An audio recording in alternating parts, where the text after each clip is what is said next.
सीढ़ियां उन्हें मुबारक हो जिन्हें छत तक जाना है। सीढ़ियां उन्हें मुबारक हो जिन्हें छत तक जाना है। आपको तो आसमान तक जाना है, सीढ़ी खुद बनाना है।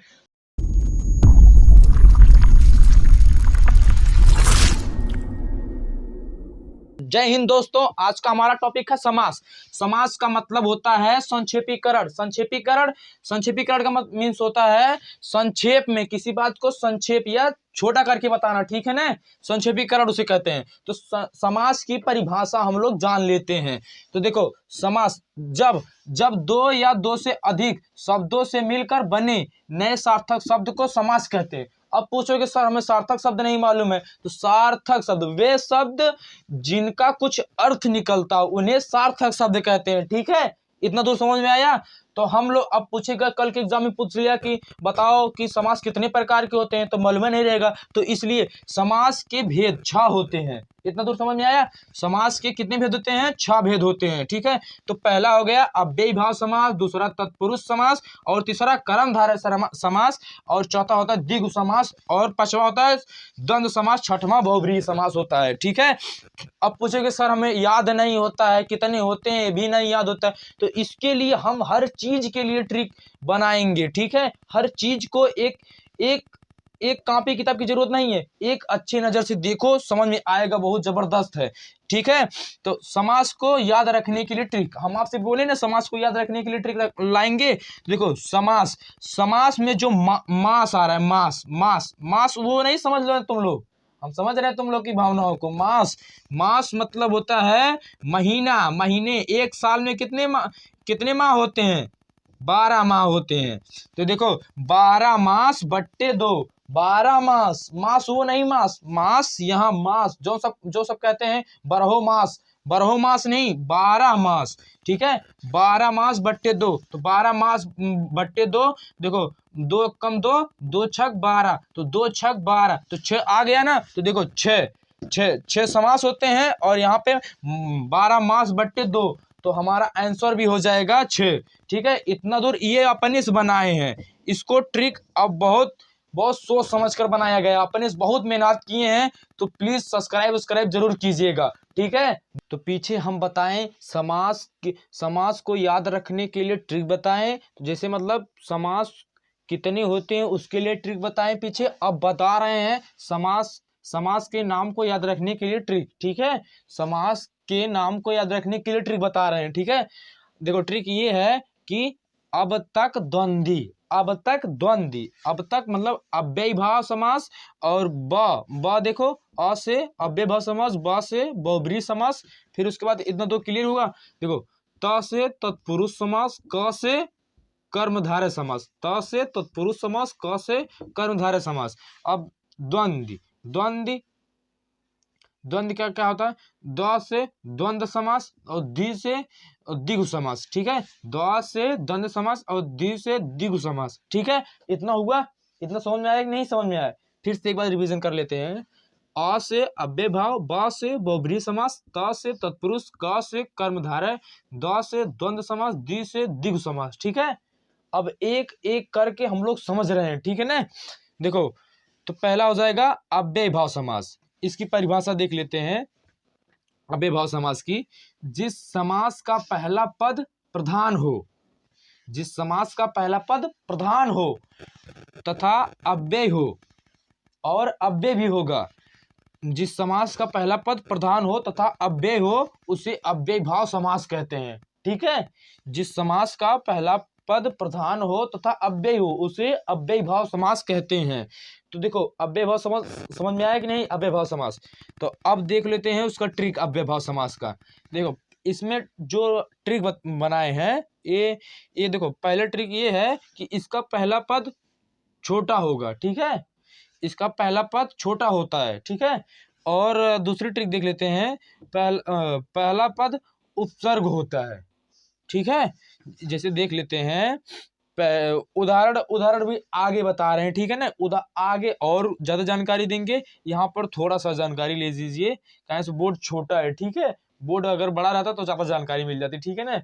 आगे बता रहे हैं, देखिए, पीछे हम बताएं कि समास अव्ययभाव समास की ट्रिक बताएं, और यहाँ पे बता रहे हैं अव्ययभाव समास के उदाहरण। ठीक है, पीछे हम बता चुके हैं अव्ययभाव समास किसे कहते हैं, अव्ययभाव समास की ट्रिक बता चुके हैं, यहाँ पे उदाहरण अव्ययभाव समास का देख रहे हैं। ठीक है ना, तो अव्ययभाव समास का जो ट्रिक बताए थे, ठीक है, उसी के हिसाब से उदाहरण भी है। उदाहरण वैसे ही होता है। ठीक है, देखिए उदाहरण, उदाहरण सहर्ष, देखिए इसका स प्लस हर्ष, सा प्लस हर्ष, तो देखिए यहाँ पे उपसा, सा क्या है, उपसर्ग है। तो हम बताए थे कि पहला पद उपसर्ग होगा। ठीक है ना, पहला पद प्रधान और उपसर्ग होगा। ठीक है ना, तो दूसरा देख देते हैं प्रतिकूल, प्रतिधन कूल, तो यहाँ पे प्रति क्या हो गया, उपसर्ग, तो ये देख लेते हैं आजन्म, आ प्लस जन्म, तो होता हो जाएगा आ उपसर्ग हो जाएगा और जन्म। फिर यथा संभव, यथा प्लस संभव, यहाँ पे यथा उपसर्ग है। ठीक है, प्रतिवर्ष, प्रतिधन वर्ष, तो यहाँ पे प्रति उपसर्ग है। ठीक है ना, फिर उसके बाद आमरण, आमरण, आधन मरण, ठीक है, यहाँ पे आ उपसर्ग है। ठीक है, इतना दूर आपको उदाहरण समझ में आया? नहीं समझ में आया, फिर से एक बार रिवीजन करवा दे रहे हैं। सहर्ष, सहर्ष का हो जाएगा सा प्लस हर्ष, यहाँ पे सा उपसर्ग है।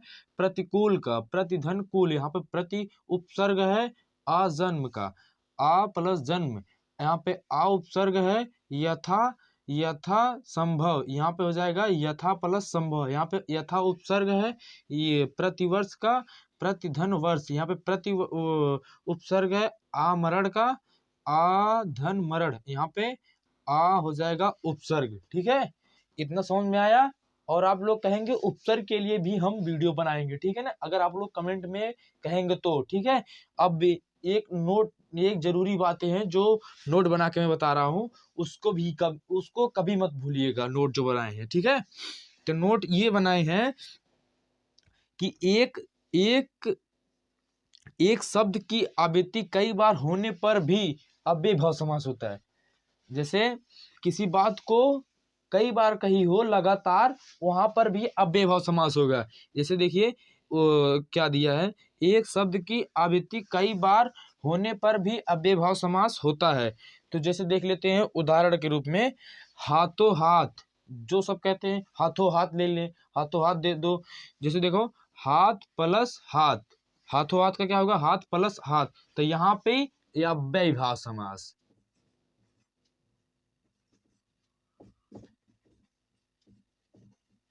कौन सा समास, अव्ययभाव समास। ठीक है, तो फिर देख लीजिए रातों रात, तो रात प्लस रात, तो यहाँ पे फिर भी अव्ययभाव समास। तो दिनों दिन, तो दिन प्लस दिन, अगर अगर पीछे जो ट्रिक है उसी के वो अव्ययभाव समास से पूरा आधारित है। ट्रिक आप देख लें, किसी भी एग्जाम में बैठोगे, ट्रिक और परिभाषा जिसको मालूम है वो उदाहरण उदाहरण कहीं भी आएगा, कभी नहीं भूलेंगे आप। ठीक है, तो आगे बढ़ते हैं हम लोग। तो पीछे हमने पढ़ा तो अव्ययभाव समास के उदाहरण और कुछ नोट भी पढ़े थे। तो यहाँ पे पढ़ रहे हैं हम लोग तत्पुरुष समास किसे कहते हैं, या फिर उस तत्पुरुष समास की परिभाषा यहाँ पे हम लोग लिखेंगे, और ट्रिक के साथ हर चीज की आपको ट्रिक दी जाएगी। ठीक है, बट आप ध्यान से देखिए, देखो जिस समास का दूसरा पद प्रधान होता है तथा दोनों पदों के बीच कारक चिन्ह का लोप होता है, वहां पर तत्पुरुष समास होता है।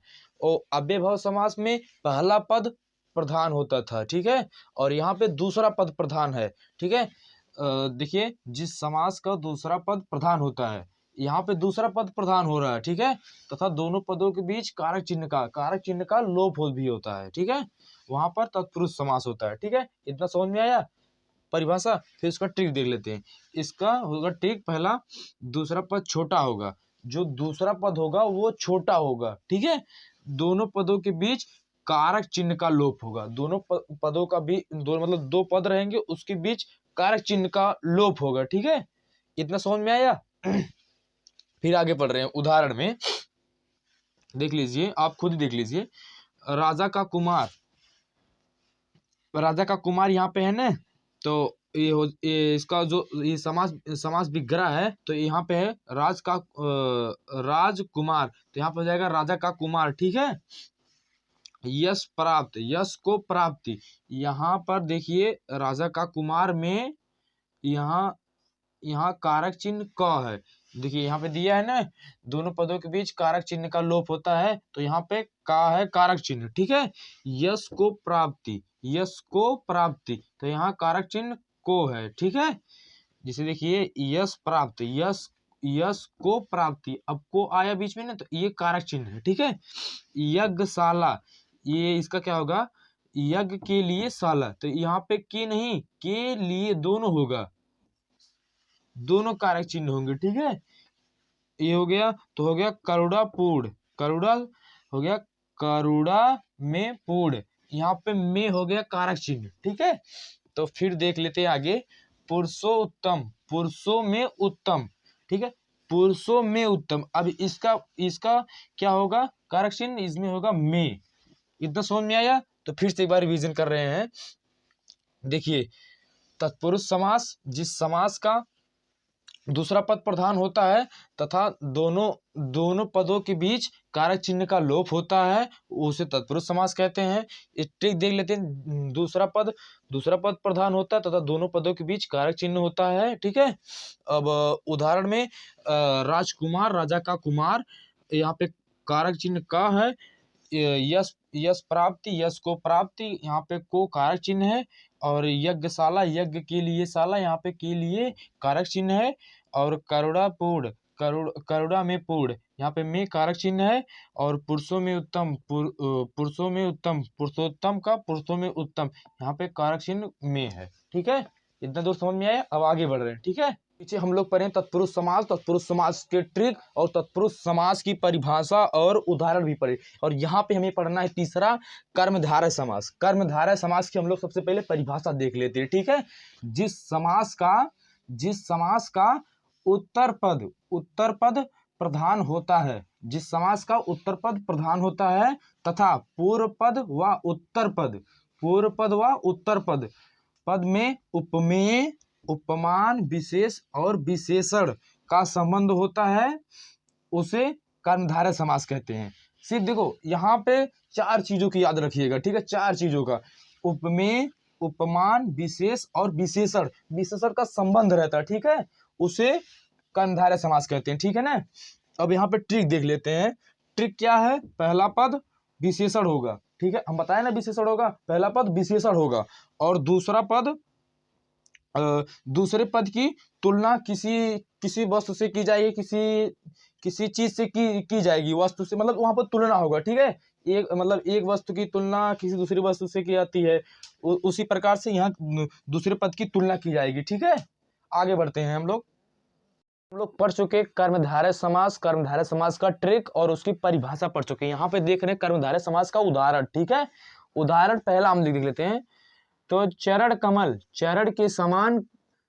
कमल के समान चरण, मतलब चरण है किसके समान, कमल के, तो चरण कमल। ठीक है, तो कमल के समान चरण, तो कमल विशेषता बता रहा है। ठीक है, किसकी, चरण की। ठीक है ना, तो दूसरा देख लेते हैं, महात्मा, महान आत्मा, तो आत्मा की विशेषता कौन बता रहा है, यहाँ पे विशेषता की बात की जाएगी। ठीक है, यहाँ पे विशेषता की बात, विशेषण या विशेषता की बात की जाएगी। ठीक है, वहां पे कौन सा समास होगा, कर्मधारय समास। तो इसका महात्मा क्या होगा, महान आत्मा, महान आत्मा मतलब ये क्या है, विशेषता है उसकी, आत्मा की। ठीक है, तो महापुरुष, महापुरुष का क्या होगा, महान पुरुष, महान क्या है, उसकी विशेषता है पुरुष की। ठीक है, नील कमल, नीला कमल, कमल की विशेषता क्या है, नीला है। ठीक है, इतना समझ में आया?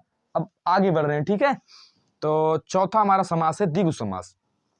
तो द्विगु समास की हम लोग सबसे पहले परिभाषा जान लेते हैं। ठीक है, परिभाषा क्या है, जिस समास का पहला पद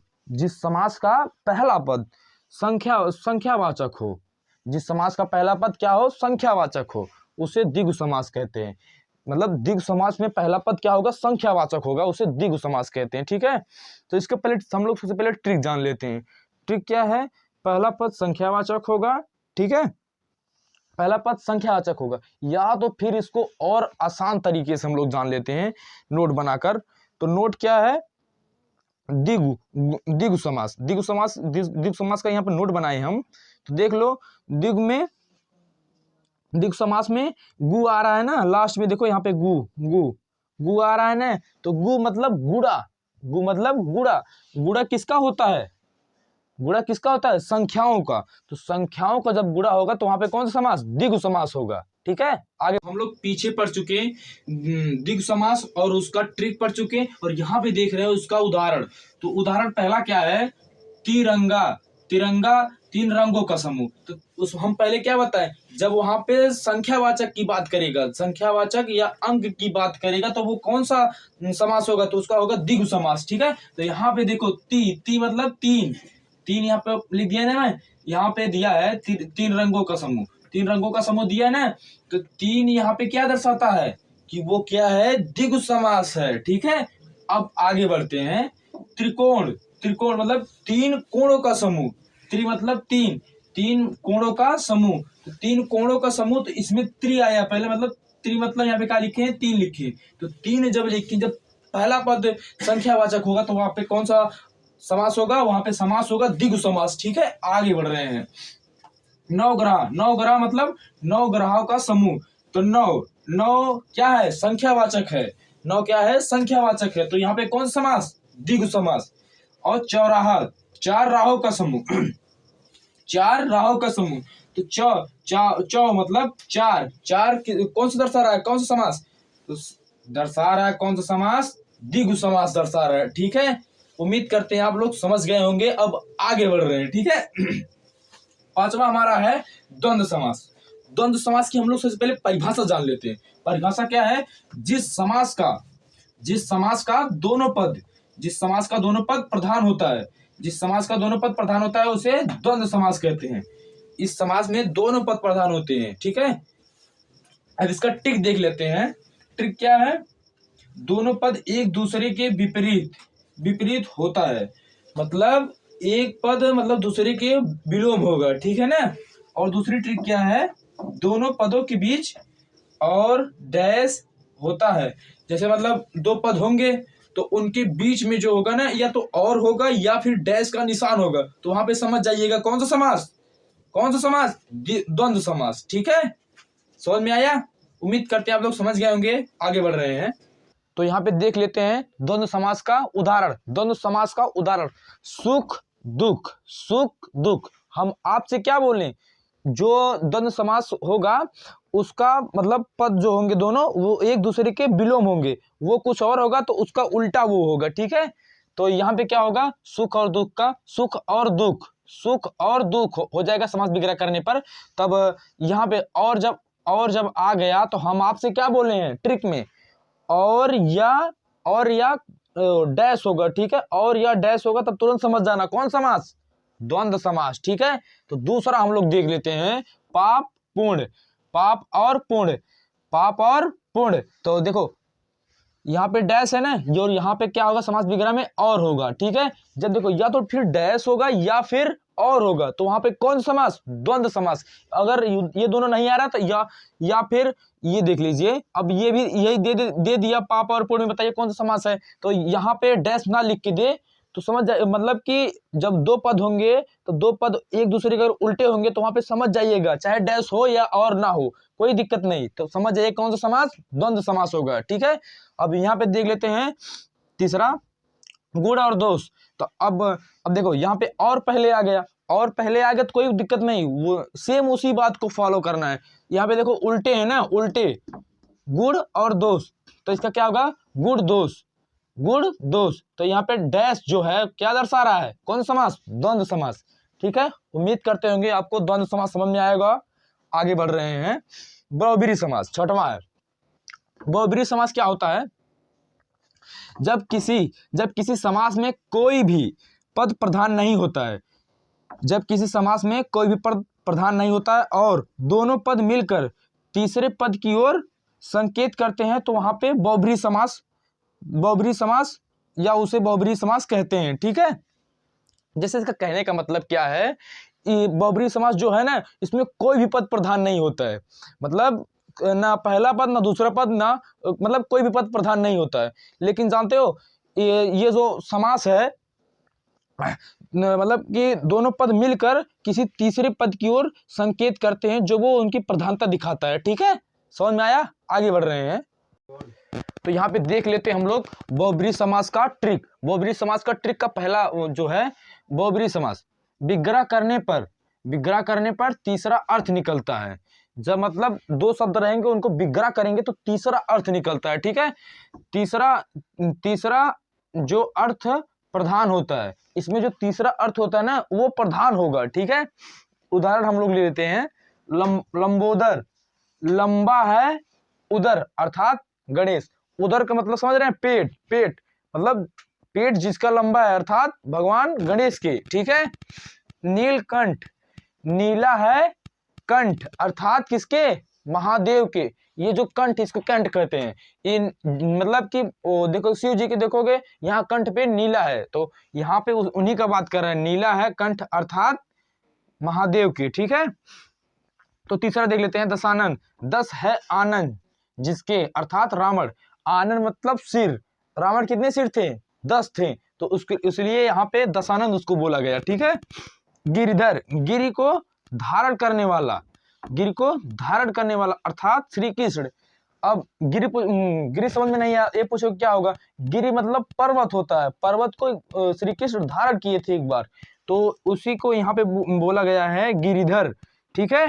अब आ जाते हैं लास्ट पे, चतुर्भुज। चतुर्भुज का क्या होगा, 4 हैं भुजाएं जिसकी अर्थात ब्रह्मा जी। ब्रह्मा जी कितनी भुजाएं हैं, 4, तो उन्हीं को यहाँ पे बोला गया चतुर्भुज। आशा ना उम्मीद करते हैं कि आपको यह समास पूरा अच्छे ढंग से समझ में आया होगा। तो प्लीज दोस्तों अपने दोस्तों या किसी भी जगह शेयर करिए, लाइक करिए, सब्सक्राइब करिए हमारे चैनल। ये हमारा पहला वीडियो है और हमारा बोर्ड छोटा है, उसके वो भी कोई प्रॉब्लम नहीं है, हम बता रहे हैं भाई, मतलब कि लगातार बता रहे हैं, कोई प्रॉब्लम नहीं है। तो आज का हमारा चैनल का पहला वीडियो है, इसलिए लाइक शेयर सब्सक्राइब, और कहीं भी हमसे त्रुटि हो गई उसके लिए आप मुझे अपना छोटा भाई समझकर क्षमा करिएगा। वंदे मातरम, जय हिंद।